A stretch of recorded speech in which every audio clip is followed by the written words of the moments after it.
Assalamualaikum warahmatullahi wabarakatuh.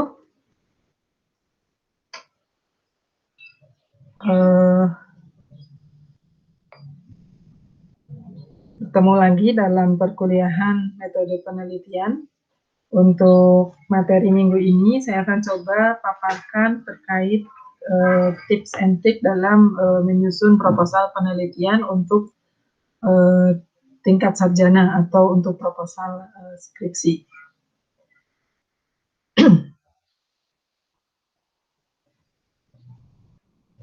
Pada dasarnya, sebelum kita menyusun atau merencanakan sebuah proposal penelitian, maka kita perlu membuat sebuah perencanaan. Karena dalam menyusun sebelum kita melaksanakan penelitian, maka kita perlu membuat sebuah perencanaan tentang tahapan-tahapan ataupun bagaimana nanti kita akan melaksanakan penelitian itu. Dalam hal ini, penyusunan proposal penelitian itu dapat diibaratkan seperti membuat suatu barang untuk dijual. Artinya, laku atau tidaknya barang tersebut sangat tergantung pada mutu barang itu dan juga keahlian kita dalam menawarkan barang tersebut. Jadi, kalau barang tersebut merupakan suatu hal yang baru dan yang dibutuhkan oleh masyarakat, tentunya konsumen juga akan tertarik untuk membelinya. Nah, demikian juga dengan sebuah proposal penelitian. Sebelum kita melaksanakan penelitian, maka kita perlu membuat suatu perencanaan, dalam hal ini adalah proposal yang menawarkan apakah penelitian ini dapat merupakan suatu hal yang baru ataupun dapat menjawab permasalahan ataupun tantangan yang ada di masyarakat. Sehingga kalau topik dari riset ataupun rencana dari penelitian yang akan dilakukan itu merupakan satu suatu usulan yang menarik, baru dan juga dibutuhkan oleh masyarakat, tentunya dapat dikategorikan sebagai sebuah proposal penelitian yang bagus. Nah, dengan adanya rencana penelitian yang bermutu ilmiah dan mempunyai kegunaan tinggilah yang dapat diterima oleh masyarakat ilmiah. Jadi dalam hal ini apabila kita merencanakan suatu penelitian dan rencana penelitian itu dapat menjanjikan suatu hasil penemuan yang baru, sangat berguna, baik itu ditinjau dari aspek kepentingan praktis maupun dari aspek ilmu pengetahuan, serta juga dengan cara penawaran yang menarik, tentunya dapat memberikan keyakinan terhadap supervisor ataupun terhadap pemilik dana untuk dapat menyetujui dari rencana penelitian tersebut. Begitu juga dalam penelitian S1, jadi dalam penyelesaian tugas akhir S1, bahwa pada program sarjana, terutamanya di program studi teknik pertanian, itu mahasiswa dapat dinyatakan lulus jika sudah dapat menyusun, jika sudah menyelesaikan sebuah laporan ilmiah, dalam hal ini adalah skripsi, yang tentunya sudah melewati suatu tahapan penelitian terlebih dahulu. Nah, sebelum kita memulai penelitian skripsi tadi, untuk penelitian tugas akhir S1 tadi, maka kita perlu menyusun sebuah rencana usulan penelitian yang bagus, bermutu, dan juga Anda sebagai student ataupun sebagai mahasiswa itu dapat atau mampu memberikan penawaran yang menarik, sehingga seorang supervisor atau seorang dosen pembimbing itu mampu teryakini atau dapat yakin dan menyetujui dari rencana penelitian tersebut. Untuk itu dibutuhkan suatu penguasaan ilmu yang memadai tentang segala sesuatu yang berkaitan dengan masalah yang akan diteliti. Jadi kekecewaan karena rencana penelitian ditolak itu biasanya sering dialami oleh seorang peneliti, baik itu student atau mahasiswa maupun seorang peneliti, baik peneliti dosen maupun peneliti profesional.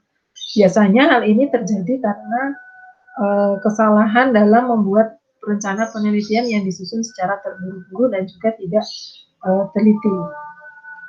Selain itu, penolakan sebuah usulan penelitian itu juga biasanya bersumber pada penguasaan materi yang kurang mendalam karena si peneliti ini kurang banyak membaca.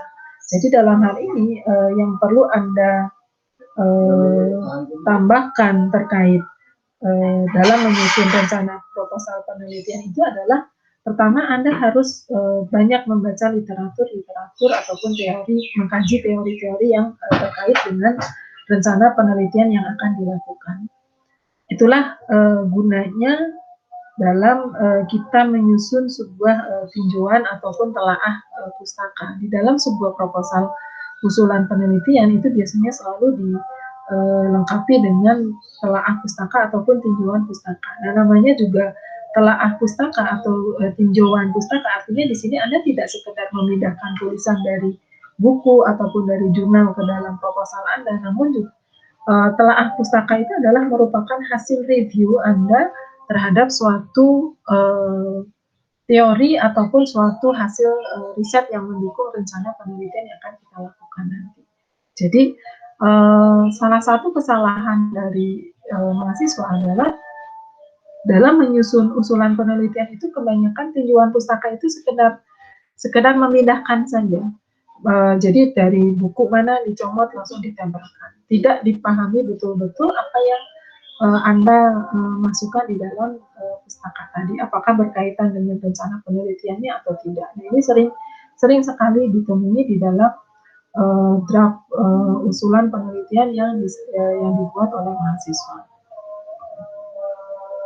Kemudian selain itu juga terkait usulan penelitian ada beberapa komentar yang muncul biasanya diantaranya adalah bahwa penelitian itu sudah pernah diteliti orang ataupun juga bahwa kurang ada manfaatnya, kurang bobot ilmiah, dan juga ada juga komentar yang terkait bahwa penelitian itu hanya bersifat mencoba-coba saja, jadi tidak ada kajian ilmiahnya terkait hal-hal yang melatar belakangi dari kenapa penelitian itu dilakukan.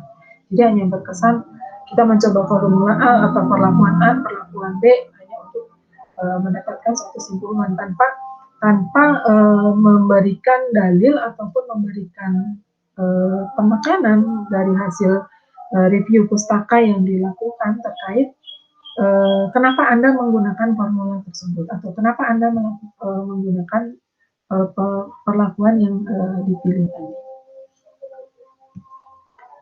Kemudian untuk mengatasi hal tersebut, kegemaran membaca pustaka ilmiah, utamanya yang membuat hasil-hasil penelitian seperti yang tercantum di dalam buku-buku ilmiah, jurnal, buletin, ataupun laporan hasil penelitian itu merupakan suatu kegiatan yang mutlak diperlukan bagi seorang peneliti. Termasuk juga dalam hal ini adalah bagi Anda sebagai mahasiswa di tingkat sarjana yang memang harus membuat laporan ilmiah, dalam hal ini adalah skripsi, sebagai satu tahapan dalam proses penyelesaian studi Anda di tingkat akhir. Kalau kita lihat lazimnya sebuah usulan penelitian atau rencana penelitian itu terdiri dari beberapa bab, diantaranya adalah bab pendahuluan, tinjauan pustaka, perumusan hipotesis, metode penelitian, dan juga bagian-bagian lainnya seperti halaman judul, halaman persetujuan atau lembar pengesahan, ya, kemudian kata pengantar, daftar pustaka, dan juga lampiran. Untuk ini Anda dapat melihat di dalam panduan penulisan skripsi tahun 2011 yang memuat terkait bagian-bagian dari yang harus Anda susun di dalam sebuah proposal usulan penelitian dari satu penelitian di tingkat S1. Kalau kita lihat pada bab pendahuluan itu biasanya terdiri dari latar belakang, perumusan masalah, dan juga tujuan penelitian.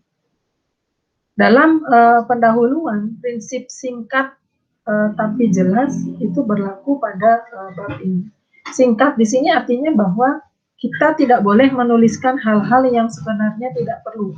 Kemudian jelas dalam arti jangan sampai terlewatkan hal-hal yang seharusnya ditulis guna kejelasan dari tulisan itu sendiri. Oleh karena itu, dalam merumuskan suatu penelitian, kita perlu menelaah atau menyusun kenapa sih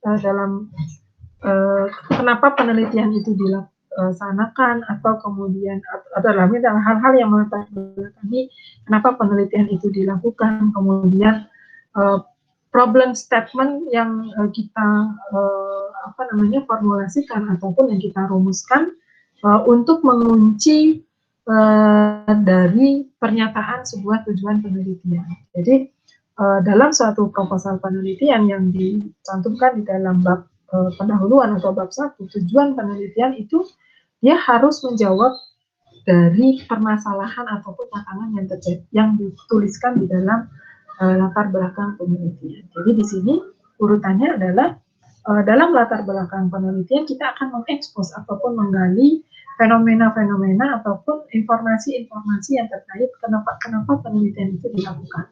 Bisa dilihat dari sisi kebijakan, permasalahan, ataupun fenomena-fenomena yang terjadi yang perlu kita telaah ataupun kita kritisi secara lebih lanjut.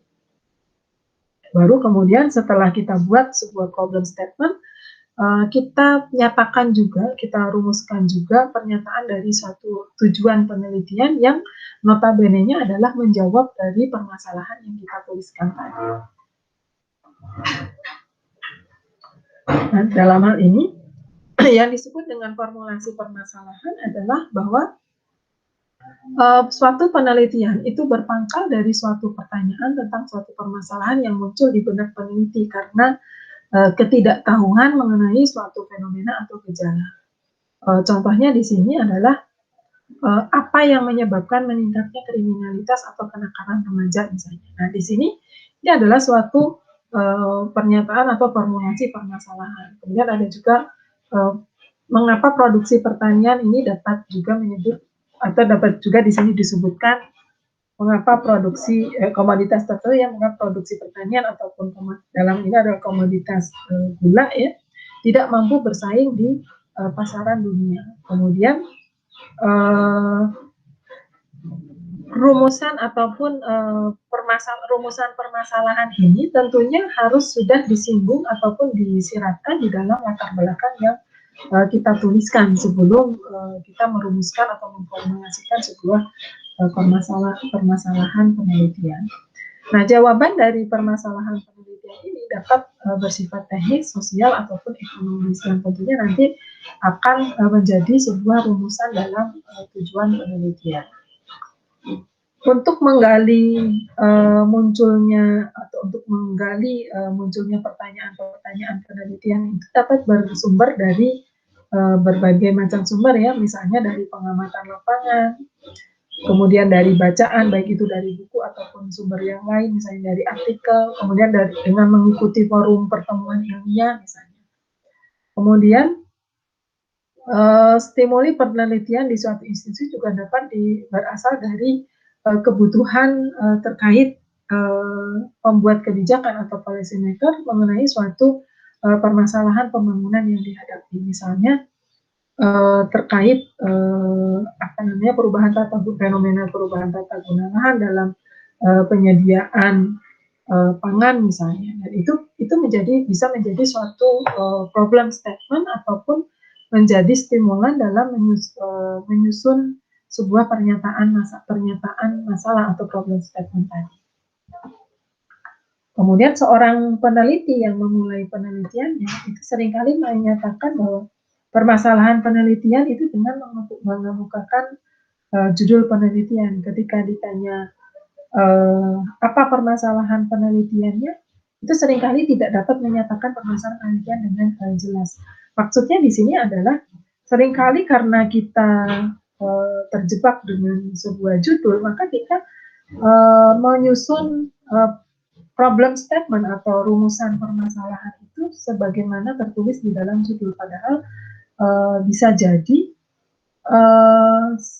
rumusan permasalahan penelitian ataupun problem statement itu tidak tidak serta-merta sama dengan judul penelitian ya, melainkan hal-hal yang melatar belakangi kenapa riset itu perlu dilakukan. Misalnya kita akan melakukan penelitian tentang peningkatan produktivitas pertanian melalui perbaikan metode budidaya misalnya. Nah, perumusan permasalahannya adalah bisa jadi dikarenakan tidak tercukupinya komoditas tertentu misalnya dibandingkan dengan permintaan atau demand yang ada. Itu. Nah, jadi dalam hal ini adalah pernyataan permasalahan penelitian yang adalah tidak tercukupinya sebuah komoditas, misalnya sayuran, dibandingkan dengan jumlah permintaan, sebagaimana yang tentunya diperkuat dengan data dukung yang perlu Anda gali terlebih dahulu. Kemudian permasalahan penelitian juga merupakan suatu justifikasi atau alasan kenapa sebuah penelitian itu perlu dilakukan. Tentunya di sini justifikasi itu tergantung dari pentingnya permasalahan, sedangkan pentingnya permasalahan itu dapat ditinjau dari berbagai aspek, baik itu tadi sebagaimana yang dinyatakan tadi, baik itu dari sisi teknis, ekonomi, sosial ataupun yang lainnya. Selain itu juga permasalahan penelitian atau problematika penelitian itu hendaknya bukan hanya mencakup what ya atau apa terkait apa, tapi juga dapat mencakup whom, where, dan when. Jadi di sini pertanyaan ataupun permasalahan penelitian yang lebih spesifik itu tentunya akan lebih baik karena dapat mengarahkan kegiatan penelitian yang akan dilakukan itu menjadi lebih spesifik pula. Jadi dalam hal ini perlunya Anda menyusun sebuah rumusan permasalahan penelitian itu akan menjadi kunci di dalam Anda menyusun kerangka dari penelitian yang akan kita usulkan tadi.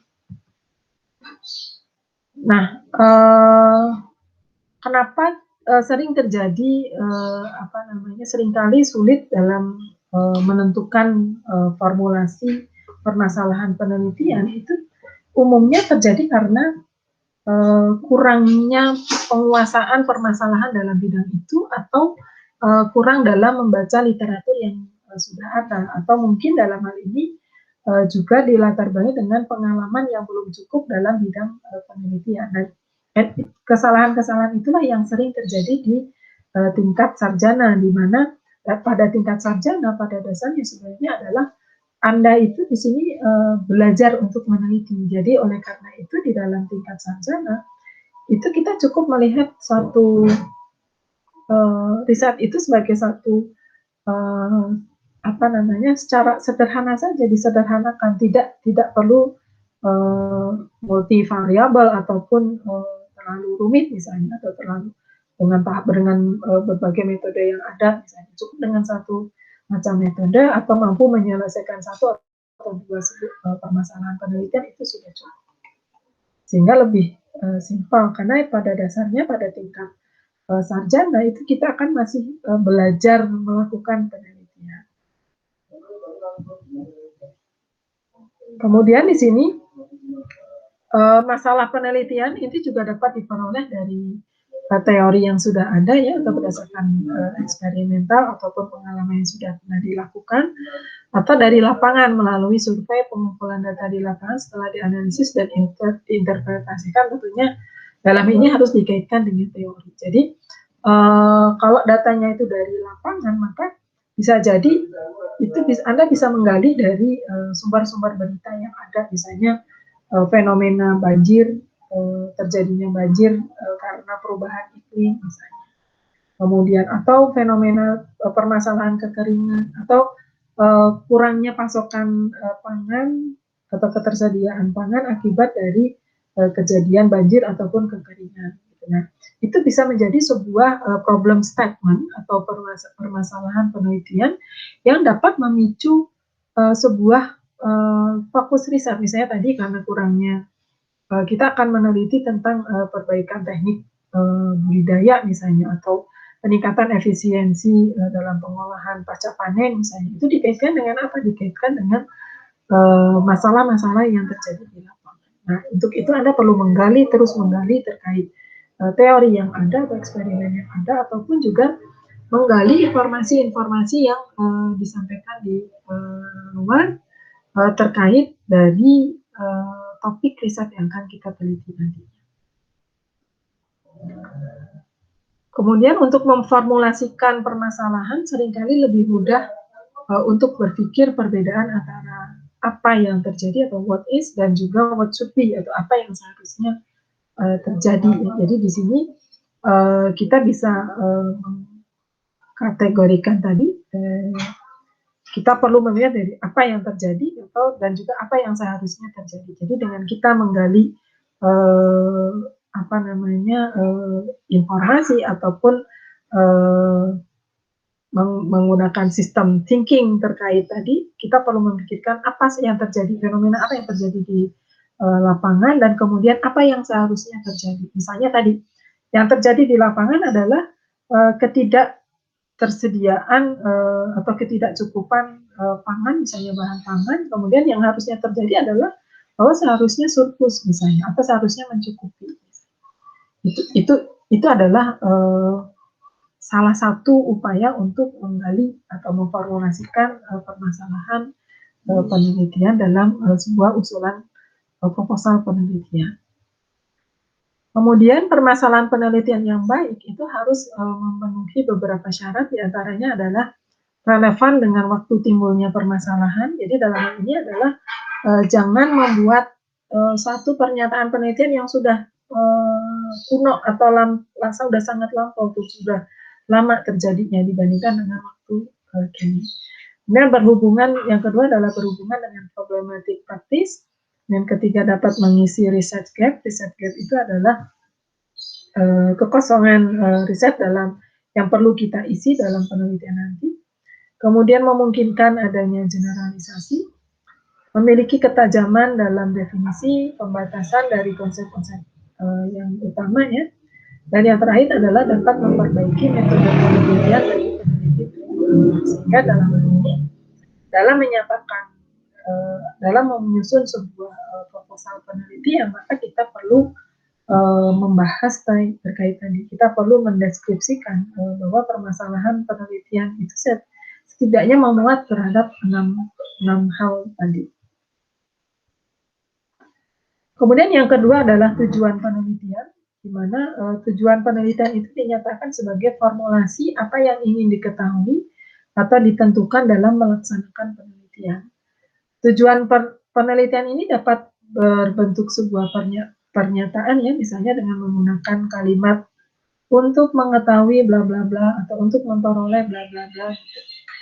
Ini adalah merupakan suatu bentuk pernyataan ya. Tentunya di sini dimaksudkan untuk menyatakan secara spesifik apa yang akan dilakukan dalam penelitian untuk mendapatkan hasil gitu. Jadi berkaitan dengan proses dan juga hasil serta kegunaan yang akan diperoleh nanti. Kemudian terkait kegunaan penelitian itu adalah merupakan manfaat yang dapat diperoleh ataupun kalau tujuan penelitian itu telah tercapai. Kemudian apakah dapat memberikan sumbangan pada asana ilmu pengetahuan dan ataukah berguna untuk menjawab masalah-masalah pembangunan. Jadi di sini jangan sampai Anda menulis manfaat penelitian atau kegunaan penelitian hanya dari sisi untuk misalnya sebagai belajar meneliti misalnya, tapi harus memberikan sumbangan terhadap ilmu pengetahuan ataupun berguna untuk menjawab masalah-masalah pembangunan secara global ya tentunya. Kemudian setelah dalam pendahuluan juga ditulis tinjauan pustaka atau telah pustaka. Pada bab ini atau pada bab tinjauan pustaka itu menguraikan konsepsi dan juga teori-teori yang relevan yang biasanya diperoleh dari buku teks, buletin, proceeding, jurnal, dan juga laporan hasil penelitian lainnya. Dan tentunya isinya itu harus relevan dengan atau berkaitan dengan problem statement yang kita teliti tadi dan juga berasal dari pustaka-pustaka terbaru. Ingat, di dalam sebuah penelitian ilmiah atau kajian ilmiah, maka kita perlu menggali literatur itu dengan berdasarkan literatur yang terbaru. Jadi tidak menggunakan literatur yang lama. Dalam tinjauan pustaka itu juga dapat memberikan landasan ilmiah tentang masalah penelitian ataupun metode yang akan dipilih nanti.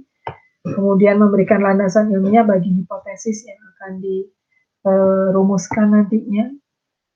Mengapa perlakuan yang satu dihipotesiskan misalnya, atau diduga lebih baik dari perlakuan yang lain misalnya. Jadi dalam tinjauan pustaka itu memuat terkait teori-teori ataupun kajian-kajian hasil riset yang sudah pernah ada, yang tentunya mendukung dari penelitian yang akan kita lakukan nanti. Atau misalnya mengapa suatu variabel diduga berhubungan dengan variabel yang lain. Nah, itulah yang perlu kita gali di dalam telaah pustaka ataupun tinjauan pustaka.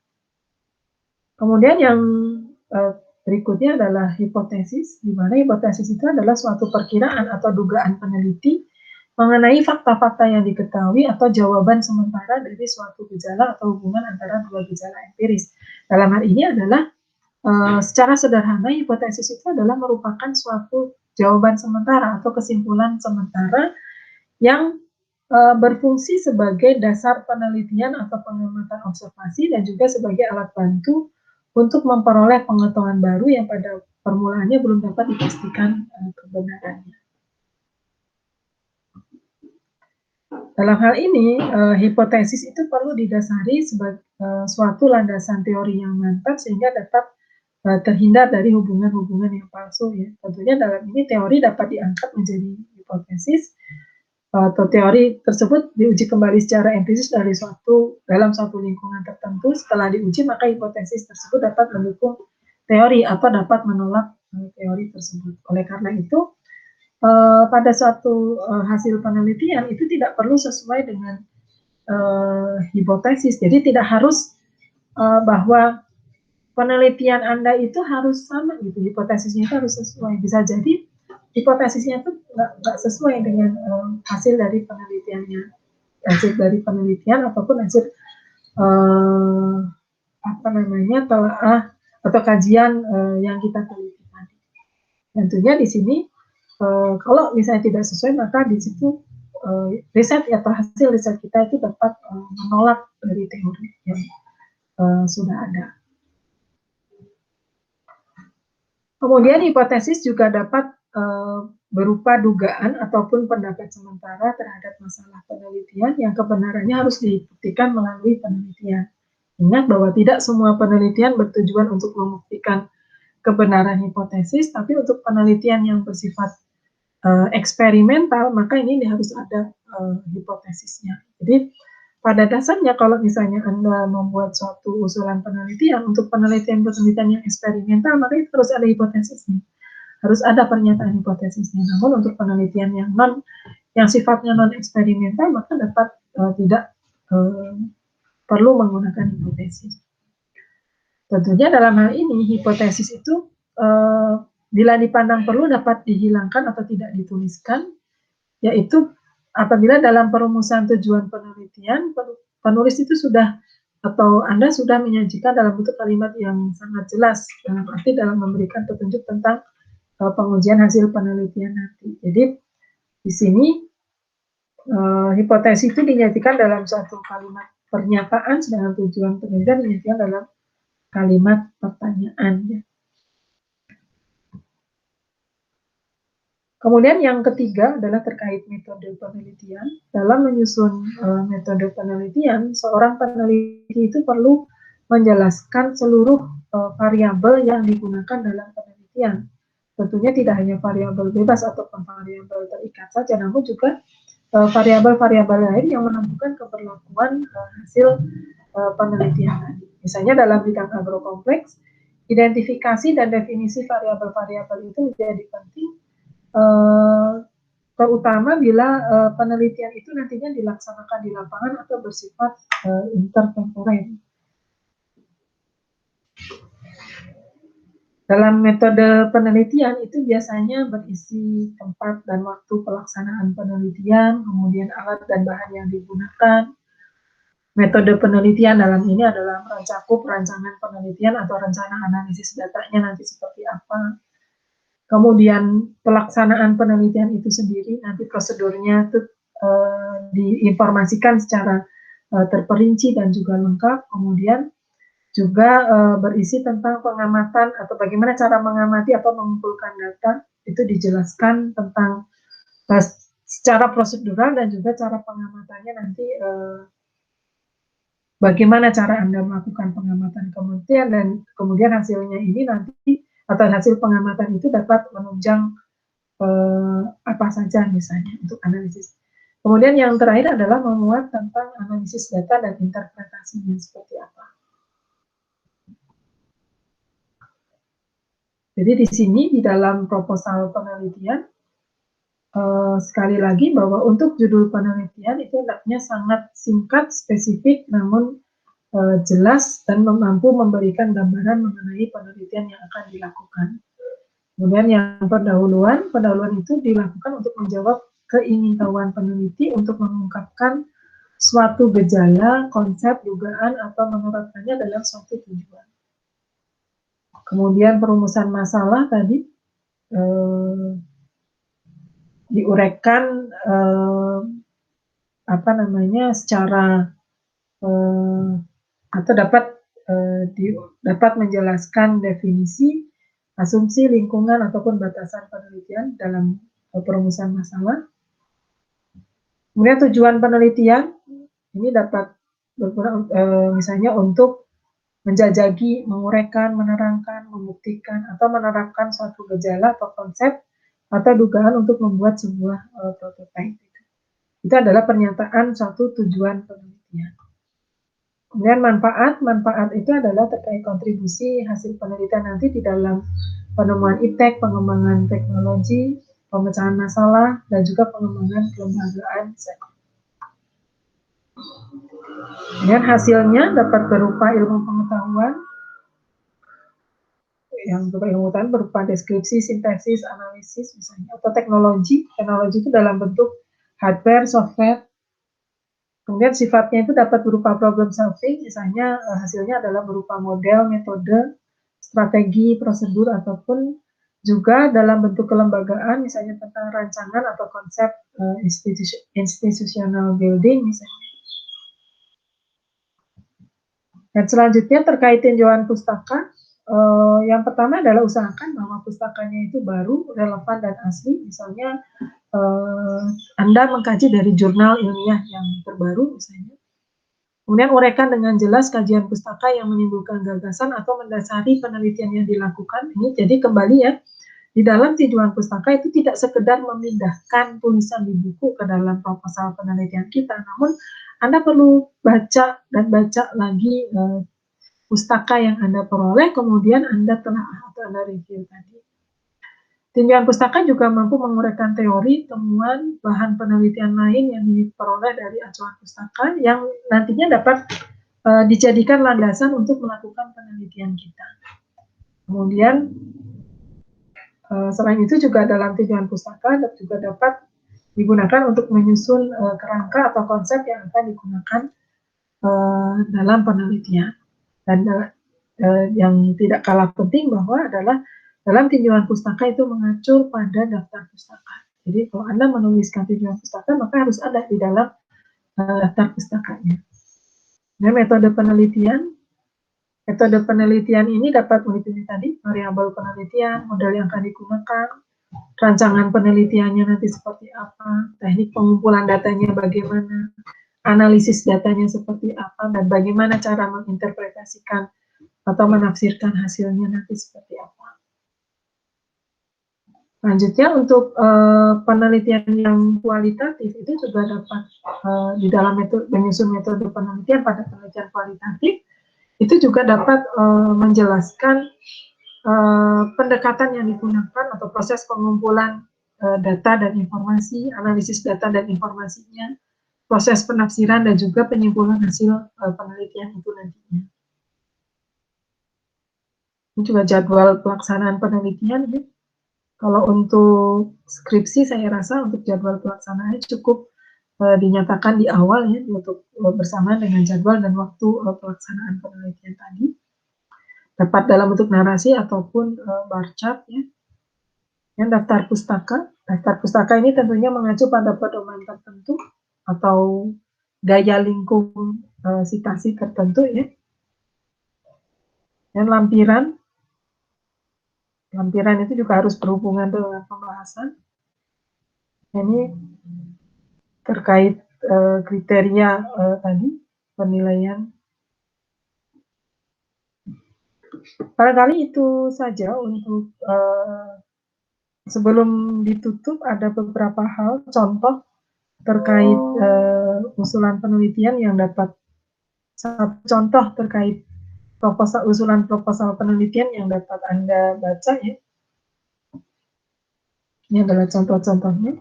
Misalnya sebuah penelitian terkait pengaruh perilaku pemimpin terhadap kinerja dan kepuasan kerja karyawan di sini.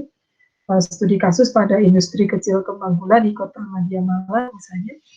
Nah, di sini problem statement yang dirumuskan adalah yang pertama, bagaimanakah keadaan perilaku struktur inisiasi pemimpin, perilaku konsiderasi pemimpin, kinerja karyawan dan kepuasan kerja karyawan, kemudian apakah ada pengaruh perilaku struktur inisiasi pemimpin terhadap perilaku konsiderasi pemimpin misalnya, atau apakah ada pengaruh perilaku struktur inisiasi pemimpin dan perilaku konsiderasi pemimpin misalnya ya.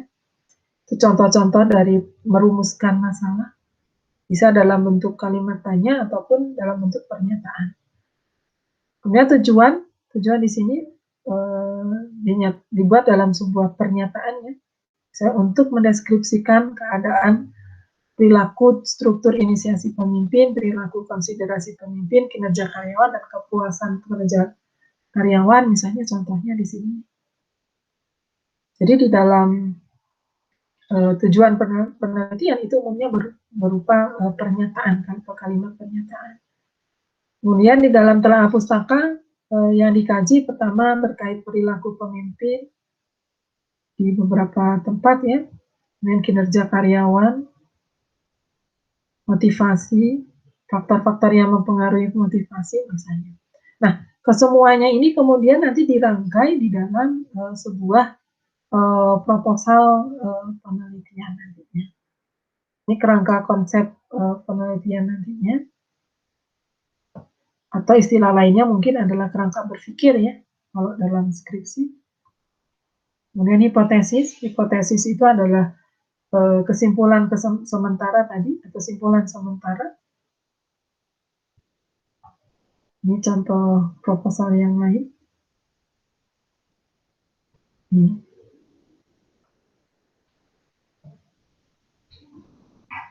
Oke, barangkali itu saja untuk pertemuan hari ini. Kalau ada hal-hal yang akan ditanyakan, dapat Anda sampaikan melalui kolom stream ataupun komen yang ada di dalam Google Classroom. Oke, barangkali itu saja. Untuk berikutnya kita akan membahas mengenai panduan dalam penyusunan skripsi ya, usulan penelitian skripsi yang berlaku di Universitas Padjadjaran dan juga di Prodi Teknik Pertanian.